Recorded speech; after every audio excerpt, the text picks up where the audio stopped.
चरित्र का होगा उत्थान, मानव होगा देव समान, विश्व लेगा तुझे पहचान, जग में होगी तेरी शान। ज्ञान सागर की मीठी बूंदें, ज्ञान सागर की मीठी बूंदें, विश्व पर बरसाएंगे तेरी वाणी। शिव बाबा हम जन जन को सुनाएंगे, अंधकार भरे जग में, अंधकार भरे जग में, ज्योति सबकी जगाएंगे तेरी वाणी। शिव बाबा हम जन जन को सुनाएंगे तेरी वाणी। शिव बाबा हम जन जन को सुनाएंगे।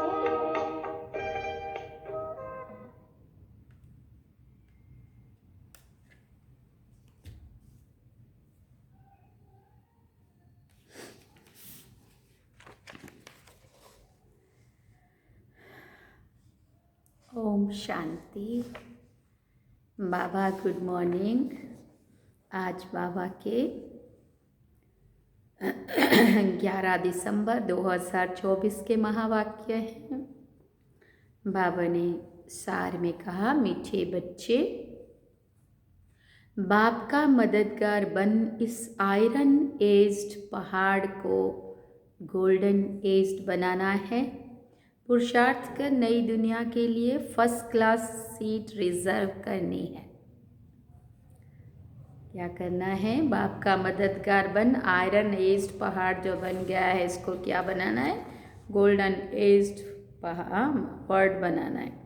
पुरुषार्थ कर नई दुनिया के लिए फर्स्ट क्लास सीट रिजर्व करनी है। बाबा ने प्रश्न पूछा, बाप की फर्ज अदाई क्या है? कौन सा फर्ज पूरा करने के लिए संगम पर बाप को आना पड़ता है? बाबा ने उत्तर में कहा, बीमार और दुखी बच्चों को सुखी बनाना, माया के फंदे से निकाल घनेरे सुख देना, ये बाप की फर्ज अदाई है जो संगम पर ही बाप पूरे करते हैं। बाबा कहते हैं, मैं आया हूँ तुम सबका मर्ज मिटाने, सब पर कृपा करने। अब पुरुषार्थ कर 21 जन्मों के लिए अपनी तकदीर ऊंची बना लो। गीत है मुरली में आज, भोलेनाथ से निराला कोई और नहीं है। ओम शांति।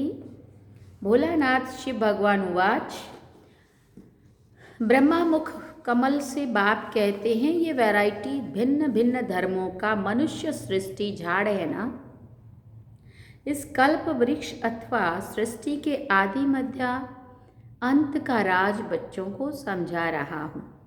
गीत में भी इनकी महिमा है। क्या महिमा है? शिव बाबा का जन्म यहाँ है। बाबा कहते हैं, मैं आया हूँ भारत में। मनुष्य ये नहीं जानते हैं कि शिव बाबा कब पधारे थे, क्योंकि गीता में श्री कृष्ण का नाम डाल दिया है। द्वापर की तो बात ही नहीं है। बाबा समझाते हैं, बच्चे 5000 वर्ष पहले भी मैंने आकर ये ज्ञान दिया था। याद दिला रहे बाबा। इस झाड़ से भी सभी को मालूम पड़ जाता है। झाड़ को अच्छी रीति देखो। सतयुग में बरोबर देवी देवताओं का राज्य था। त्रेता में राम सीता का है। बाबा आदि मध्य अंत का राज बतलाते हैं। बच्चे पूछते हैं, बाबा हम माया के फंदे में कब फंसे? तो बाप कहते हैं, द्वापर से। नंबरवार फिर दूसरे धर्म आते हैं, तो हिसाब लगाने से समझ सकते हैं कि इस दुनिया में हम फिर कब आएंगे। शिव बाबा कहते हैं, मैं 5000 वर्ष बाद आया हूँ संगम पर अपना फर्ज निभाने। सभी जो भी मनुष्य मात्र हैं सभी दुखी हैं, उनमें भी खास भारतवासी। ड्रामानुसार भारत को ही मैं सुखी बनाता हूँ। बाप का फर्ज होता है बच्चे बीमार पड़े तो उनकी दवा नॉर्मल करना। यह है बहुत बड़ी बीमारी। सभी बीमारियों का मूल ये 5 विकार हैं। बच्चे पूछते हैं ये कब से शुरू हुए, तो बाबा ने क्या कहा, द्वापर से। हाँ, जैसे जैसे देह अभिमान आया बीमारियां लग गई। रावण की बात समझ नहीं है। हाँ, रावण की बात समझानी है औरों को भी। रावण को कोई देखा नहीं जाता है, बुद्धि से समझा जाता है। रावण माना ही विकार बुराइयाँ जो देह अभिमान में आने के बाद आई। बाप को भी बुद्धि से जाना जाता है। आत्मा मन बुद्धि सहित है। आत्मा जानती है हमारा बाप परमात्मा है।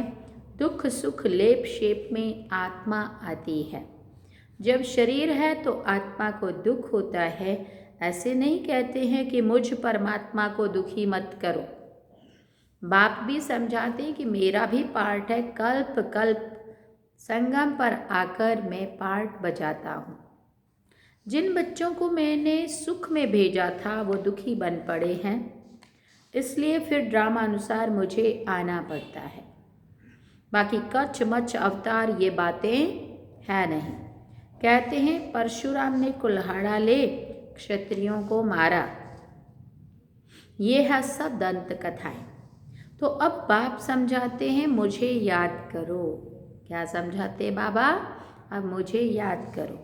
यह है जगत अम्बा और जगत पिता। मदर और फादर कंट्री भी कहते हैं ना। भारतवासी याद भी करते हैं तो माता पिता हम बालक तेरे, तुम्हारी कृपा से सुख गनेरे तो बरोबर मिल रहे हैं ना। तो यही तो माता पिता हैं जिनके कृपा से सुख गनेरे। फिर जो जितना पुरुषार्थ करेंगे, जैसे बायोस्कोप में जाते हैं ना, फर्स्ट क्लास का रिजर्वेशन कराते हैं ना, बाप भी कहते हैं चाहे सूर्यवंशी चाहे चंद्रवंशी में सीट रिजर्व कराओ। जितनी महंगी सीट उतनी अच्छी जगह बैठने को मिलेंगी। जितना जो पुरुषार्थ करे ऊंच पद पा सकते हैं। अभी हम दुबई गए थे ना, हम तो जो बुर्ज खलीफा जो आपने नाम सुना होगा, तो वो 164 फ्लोर है, उसमें मंजिल है इतनी। लेकिन जब हम टिकट लेते हैं ना उसकी, तो टिकट का नाम है एट द टॉप। तो सबसे ऊपर जाने के लिए टिकट तो सबसे महंगी है ना, 160 धीराम मतलब यहाँ का कम से कम भी 4000 के आसपास का है, 3800 कुछ रुपया बना था। तो मतलब अगर सबसे एट द टॉप पे जाना है तो वहाँ के लिए पैसा भी उतना ही ज़्यादा। नीचे किसी को 65 फ्लोर पे जाना है तो उसका कम होगा, 100 पे जाना है कम होगा। हमारा था एट द टॉप, क्योंकि बाबा ने वैसे भी टॉप में ले जाने के लिए ही पुरुषार्थ करा रहा है। हमने भी एट द टॉप का टिकट लेके 125 मंजिल है, 125 मंजिल तक हम गए, जहाँ से पूरी दुबई दिख रही थी, है ना। तो जितने ज़्यादा अच्छी टिकट चाहिए उतना ज़्यादा पैसा भी लगेगा। यहाँ पे भी बाबा कहते तुम सीट भी कुछ अच्छी रिजर्व कराओ। हाँ, चंद्रवंशी नहीं, सूर्यवंशी अच्छी सीट रिजर्व कराएंगे। हाँ, परंतु बाबा कहते जितना जो पुरुषार्थ करे उतना ऊंच पद पा सकते हैं। तो सब मर्ज मिटाने बाप आए हैं। रावण ने सबको बहुत दुख दिया है। कोई भी मनुष्य की गति सदगति कर ना सके। ये है ही कलयुग का अंत। गुरु लोग शरीर छोड़ते हैं, फिर यहाँ ही पुनर्जन्म लेते हैं। तो फिर वो औरों की क्या सदगति करेंगे जो खुद ही नहीं गए। खुद की गति के लिए भगवान को बुला रहे हैं, ढूंढ रहे हैं, पुकार रहे हैं, हठ तप जो भी कुछ कर रहे हैं, भक्ति कर रहे हैं। तो बाबा कहते वो दूसरे की क्या सदगति करेंगे। क्या इतने सभी अनेक गुरु मिलकर पतित सृष्टि को पावन बनाएंगे। गोवर्धन पर्वत कहते हैं ना, ये माताएं इस आयरन एज्ड पहाड़ को गोल्डन एज्ड बनाती हैं। गोवर्धन की पूजा भी करते हैं, वो है तत्व पूजा। सन्यासी भी ब्रह्म अथवा तत्व को याद करते हैं, समझते हैं वही परमात्मा है, ब्रह्म ही भगवान है। बाबा कहते हैं ये तो ब्रह्म है, ब्रह्म रहने का स्थान है, ब्रह्म लोक है, ना कि ब्रह्म भगवान है। ब्रह्मांड में तो आत्माएं अंडे मिसल रहती हैं, निराकारी झाड़ भी दिखाया गया है, हर एक का अपना अपना सेक्शन है। इस झाड़ का फाउंडेशन है भारत का सूर्यवंशी चंद्रवंशी घराना। फिर भी वृद्धि होती रहती है। मुख्य हैं 4 धर्म, तो हिसाब करना चाहिए कौन कौन से धर्म कब आते हैं। जैसे गुरु नानक 500 वर्ष पहले आए, ऐसे तो नहीं कि सिख लोग कोई 84 जन्मों का पाठ बजाते हैं। बाबा कहते 84 जन्म तो सिर्फ और सिर्फ तुम ऑलराउंडर ब्राह्मणों के हैं। बाकी सभी आत्माएं तब तक तो परमधाम में आराम करेंगी। बाबा ने समझाया है कि तुम्हारा ये ऑलराउंड पार्ट है। ब्राह्मण, देवता, क्षत्रिय, वैश्य, शूद्र तुम बनते हो, जिन्होंने सारी यात्रा शुरू से लेके अभी तक पूरे की। जो देवी देवता जो पहले देवी देवता बनते हैं वही सारा चक्र लगाते हैं। बाबा कहते तुमने वेद शास्त्र तो बहुत सुने, अभी ये सुनो और जज करो कि शास्त्र राइट है या गुरु लोग राइट है, या जो बाप सुनाते हैं वो राइट है। बाप को कहते ही है ट्रुथ। मैं सच बतलाता हूँ जिससे सतयुग बन जाता है, और द्वापर से लेकर तुम झूठ सुनते आए हो तो उससे नरक बन पड़ा है। फिर बाबा ने कहा, बाप कहते हैं मैं तुम्हारा गुलाम हूँ। भक्ति मार्ग में तुम गाते आए हो, मैं गुलाम तेरा। अभी मैं तुम बच्चों की सेवा में आया हूँ, जो निराकारी निरहंकारी गाया जाता है। तो बाप कहते हैं मेरा फर्ज है तुम बच्चों को सदा सुखी बनाना। गीत में भी है अगम निगम का भेद खोले। बाकी डमरू आदि बजाने की तो कोई बात ही नहीं है। अब डमरू बजाना माना भी ज्ञान की, शंख ध्वनि करना, ज्ञान से आवाज़ सुनाना, सबको ज्ञान देना। ये तो आदि मध्य अंत का सारा समाचार सुनाते। डमरू बजाते हैं माना सृष्टि के आदि मध्य अंत का सारा समाचार सुनाते। बाबा कहते तुम सभी बच्चे एक्टर्स हो, मैं इस समय करण करावनहार हूँ, मैं इनसे स्थापना करवाता हूँ। बाकी गीता में जो कुछ लिखा हुआ है वो तो है ही नहीं। अभी तो प्रैक्टिकल बात है ना। बच्चों को ये सहज ज्ञान और सहज योग सिखलाता हूँ, योग लगवाता हूँ। कहा जाता है ना, योग लगवाने वाले, झोली भरने वाले, मर्ज मिटाने वाले। गीता का भी पूरा अर्थ समझाते हैं, योग सिखलाते हैं और सिखलवाता भी हूँ। योग सिखलाता हूँ और सिखलवाता भी हूँ। खुद भी बाबा सिखाते हैं और अपने बच्चों के द्वारा भी सिखलवाते हैं। बच्चे योग सीखकर फिर औरों को सिखलाते हैं ना। कहते हैं मेरे योग से हमारी ज्योत जगाने वाले ऐसे गीत भी कोई घर में बैठकर सुने तो सारा ही ज्ञान बुद्धि में चक्र लगाएगा। बाप की याद से वर्षे का भी नशा चढ़ेगा। सिर्फ परमात्मा व भगवान कहने से मुख मीठा नहीं होता। बाबा माना ही वर्षा। अब तुम बच्चे बाबा से आदि मध्य अंत क्या ज्ञान सुनकर फिर औरों को सुनाते हो, इसे ही शंख ध्वनि कहा जाता है। तुमको कोई पुस्तक आदि हाथ में नहीं है, बच्चों को सिर्फ धारणा करनी होती है। तुम हो सच्चे रूहानी ब्राह्मण, रूहानी बाप के बच्चे। सच्ची गीता से भारत स्वर्ग बनता है, वो तो सिर्फ कथाएं बैट्स बनाई हैं। तुम सब पार्वतियाँ हो, तुमको ये अमर कथा सुना रहा हूँ। तुम सब द्रौपदियाँ हो। वहाँ कोई नगन नहीं होते हैं। कहते हैं तुम तब फिर बच्चे कैसे पैदा होंगे? अरे है ही निर्विकारी, तो विकार की बात कैसे हो सकती है? तुम समझ नहीं सकेंगे कि योग बल से बच्चे कैसे पैदा होंगे। तुम आर्ग्यू करेंगे, परंतु ये तो शास्त्रों की बातें हैं ना। वो है संपूर्ण निर्विकारी दुनिया और ये है विकारी दुनिया। मैं जानता हूँ ड्रामा अनुसार माया फिर तुमको दुखी करेगी। मैं कल्प कल्प अपना फर्ज पालन करने आता हूँ। जानते हैं कल पहले वाले सिकिलदे ही आकर अपना वर्षा लेंगे। आसार भी दिखाते हैं वही महाभारत लड़ाई है। तुम्हें फिर से देवी देवता अथवा स्वर्ग का मालिक बनने का पुरुषार्थ करना है। इसमें स्थूल लड़ाई की कोई बात नहीं है। ना असुरों व देवताओं की लड़ाई हुई है, वहाँ तो माया ही नहीं जो लड़ाए। आधा कल्प ना कोई लड़ाई, ना कोई भी बीमारी और ना ही कोई दुख अशांति। अरे वहाँ तो सदैव सुख, सदा बहार ही बहार रहती है। हॉस्पिटल होती नहीं है, बाकी स्कूल में पढ़ना तो होता ही है, लेकिन मुश्किल वाले सब्जेक्ट नहीं होंगे।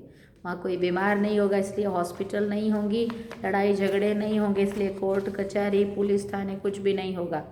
और बाबा ने कहा स्कूल तो ज़रूर होगी, और जो सब्जेक्ट होंगे ना पढ़ने वाले वो मुश्किल वाले नहीं होंगे। ड्राइंग खेल खेल में शौक़ से करेंगे, आनंद आएगा। और ड्राइंग चित्रकारी करने में, फिर संगीत वाले में, है ना, खेल कूद में, ये होगा वहाँ पढ़ाई के सब्जेक्ट भी। बाबा ने कहा अब तुम हर एक यहाँ से वर्षा ले जाते हो। मनुष्य पढ़ाई से अपने पैर पर खड़े हो जाते हैं। इस पर कहानी भी है। कोई ने पूछा तुम किसका खाती हो, तो कहा हम अपनी तकदीर का खाती हैं। हाँ, वो सुनाते ना कहानी, एक राजा की 4 बेटियां थी, और वो सब राजा उनको जो खिलाता था तो रोज़ कहता था तुम मेरा खाती हो। हाँ, तो एक कहती थी नहीं मैं तो मेरी किस्मत तकदीर का खाती हूँ। तो राजा को गुस्सा आया। राजा ने बोला इसको निकालो यहाँ घर से, पता चलेगा जब राजा के महल से बाहर जाएगी न तब पता चलेगा कि राजा के खा रही थी। तो निकाल दिया राजा ने, मतलब कहाँ जंगल में छोड़ दिया। और वहाँ एक कोई आया चलता चलता, कोई वो भी राजा का बच्चा राजकुमार था, उसने आकर के उसको अपने राजमहल में ले गया। हाँ, राजा की बच्ची जो जंगल में छोड़ दी थी, और वहाँ जाके फिर वो राजा की रानी बन गई। और फिर वहाँ से फिर जब आई अपने बाप से मिलने, फिर भी राजा ने पूछा किसका खाती हो, बोला अपनी तकदीर का। अगर उसका खाती होती तो उसने तो फेंक दिया था जंगल में, फिर भी राजा ही ले गया ना। इसलिए कभी भी ये नहीं कहना चाहिए कि हम पालते, हम संभाल रहे हैं, हम पाल रहे हैं, हम किसी का कुछ नहीं कर रहे हैं, तो हमारा एक फ़र्ज़ पूरा कर रहे होते हैं। तो कभी भी ये ईगो नहीं होना चाहिए। बाबा ने कहा कोई ने पूछा किसका खाती हो, तो कहा हम अपनी तकदीर का खाती हूँ। वो होती है हद की तकदीर, अभी तुम अपनी बेहद की तकदीर बनाते हो। तुम ऐसी तकदीर बनाते हो जो 21 जन्म फिर अपना ही राज्य भाग्य भोगते हो। ये है बेहद के राज्य का, बेहद के सुख का वर्षा। अब तुम बच्चे कॉन्ट्रास्ट को अच्छी रीति जानते हो। भारत कितना सुखी था, अब क्या हाल है। जिन्होंने कल्प पहले राज्य भाग्य लिया होगा वही अब लेंगे। ऐसे भी नहीं कि जो ड्रामा में होगा वो मिलेगा, फिर तो भूख मर जाएंगे। ये ड्रामा का राज पूरा समझना है। शास्त्रों में कोई ने कितनी आयु, कोई ने कितनी लिख दी है। अनेक मतांतर हैं। फिर कोई कहते हैं हम तो सदा सुखी ही सुखी हैं। अरे तुम कभी बीमार नहीं होते हो? हाँ, तो वो कहते हैं रोग आदि है, ये स्कूल है, एक ही टीचर है। बाबा ने कहा ये रोग आदि तो शरीर को होता है, आत्मा निर्लेप है। अरे चोट आदि लगती है तो दुख तो आत्मा को होता है ना। ये बड़ी समझने की बातें हैं। ये स्कूल है, एक ही टीचर है, नॉलेज एक ही है, एम ऑब्जेक्ट भी एक है, नर से नारायण बनने की। जो नापास होंगे वो चंद्रवंशी में चले जाएंगे। जब देवताएं थे तो क्षत्रिय नहीं, जब क्षत्रिय थे तो वैश्य नहीं, जब वैश्य थे तो शूद्र नहीं। ये सब समझने की बातें हैं। माताओं के लिए भी अति सहज है, एक ही इम्तहान है। ऐसे भी मत समझो कि देरी से आने वाले कैसे पढ़ेंगे, लेकिन अभी तो नए तीखे जा रहे हैं, प्रैक्टिकल में है। बाकी माया रावण का कोई रूप नहीं है, कहेंगे इनमें काम का भूत है, बाकी रावण का कोई भूत व शरीर तो है नहीं। अच्छा, सभी बातों का सैक्रीन है मन मना भव। कहते हैं मुझे याद करो तो इस योग अग्नि से विक्रम विनाश होंगे। बाप गाइड बनकर आते हैं। बाबा कहते हैं बच्चे मैं तो सन्मुख तुम बच्चों को पढ़ा रहा हूँ, कल्प कल्प अपनी फर्ज अदाई पालन करता हूँ। पारलौकिक बाप कहते हैं मैं अपना फर्ज बजाने आया हूँ तुम बच्चों की मदद से। मदद देंगे तब तो तुम पद पाएंगे ना। मैं कितना बड़ा बाप हूँ, कितना बड़ा यज्ञ रचता हूँ। ब्रह्मा की मुख वंशावली तुम सभी ब्राह्मण ब्राह्मणियाँ भाई बहन हो। जब भाई बहन बने तो स्त्री पुरुष की दृष्टि बदल जाए। बाबा कहते हैं इस ब्राह्मण कुल को कलंकित नहीं करना है। पवित्र रहने की युक्तियाँ हैं। मनुष्य कहते हैं ये कैसे होगा, ऐसे नहीं हो सकता है, इकट्ठे रहें और आग ना लगे। बाबा कहते बीच में ज्ञान तलवार होने से कभी भी आग लग नहीं सकती। परंतु जबकि दोनों मनमना भाव रहें, शिव बाबा को याद करते रहें, अपने को ब्राह्मण समझें। मनुष्य तो इन बातों को नहीं समझने के कारण फिर हंगामा मचाते हैं। ये गालियाँ भी खानी पड़ती है। श्री कृष्ण को थोड़ी कोई गाली दे सकते हैं। श्री कृष्ण ऐसे आ जाए तो विलायत आदि से एकदम एरोप्लेन में भाग आए, भीड़ मच जाए, भारत में पता नहीं क्या हो जाए। अच्छा, आज भोग है, ये है पियर घर और वो है ससुर घर, संगम पर मुलाकात होती है। कोई कोई इनको जादू समझते हैं। बाबा ने समझाया है कि ये साक्षात्कार क्या है, भक्ति मार्ग में कैसे साक्षात्कार होते हैं, इनमें संशय बुद्धि नहीं होना है। फिर बाबा ने कहा ये रिवाज है, शिव बाबा का भंडारा है तो उनको याद करके भोग लगाना चाहिए। योग में रहना तो अच्छा ही है, बाबा की याद रहेगी। फिर बाबा ने कहा अच्छा, मीठे मीठे सिके लदे बच्चों प्रति माता पिता बाप दादा का याद प्यार और गुड मॉर्निंग। रूहानी बाप की रूहानी बच्चों को नमस्ते।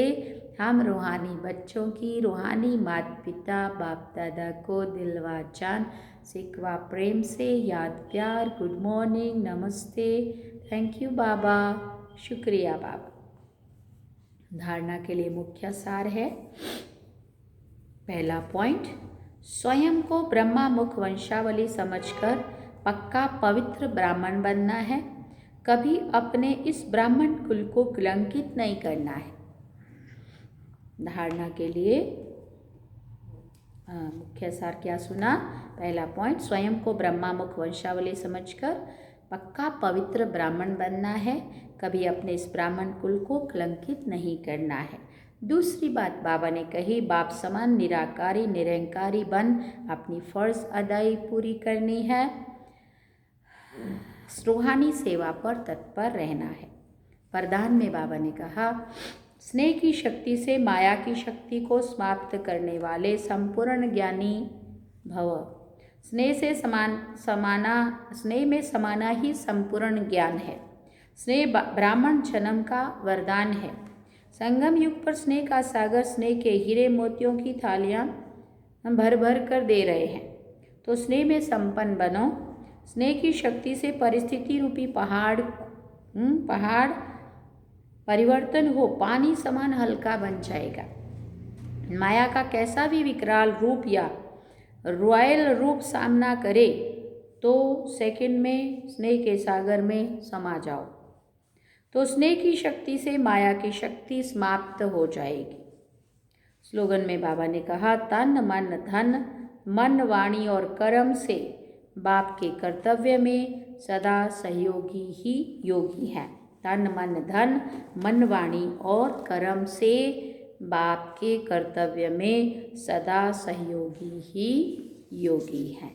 अच्छा, ओम शांति। सार में बाबा ने कहा, मीठे बच्चे, बाप का मददगार बन इस आयरन एज्ड पहाड़ को गोल्डन एज बनाना है। पुरुषार्थ कर नई दुनिया के लिए फर्स्ट क्लास सीट रिजर्व करनी है। अच्छा, ओम शांति। तो ये थे बाबा के आज के महावाक्य जो आप सभी ने सुने, और आज आप देख रहे हैं फिर से हम अपने उसी जगह पे पहुंच गए हैं, और यहीं से आज की मुरली आप सुन रहे हैं। पीछे वाली जो 2 दिन की आपने मुरली सुनी रीमा दीदी के द्वारा, वो हमने दिल्ली में रिकॉर्ड करी थी, क्योंकि 2 दिन का प्रोग्राम दिल्ली में था। तो और उसके पहले एक दिन नम्रता बहन जो न्यू जर्सी से थी, उन्होंने मुरली सुनाई थी। वो आपने दुबई से सुनी थी, लगभग 6 तारीख की मुरली आपने दुबई से सुनी है। 7 और 8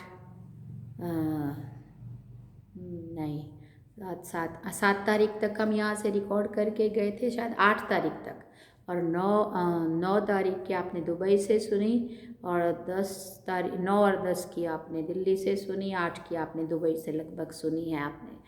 तो आज आप 11 तारीख को अपने यहाँ से फिर से मुरली सुन रहे हैं। तो हमारा 27 तारीख से सफ़र शुरू हुआ था, जैसे आपको बताया था, दुबई के लिए।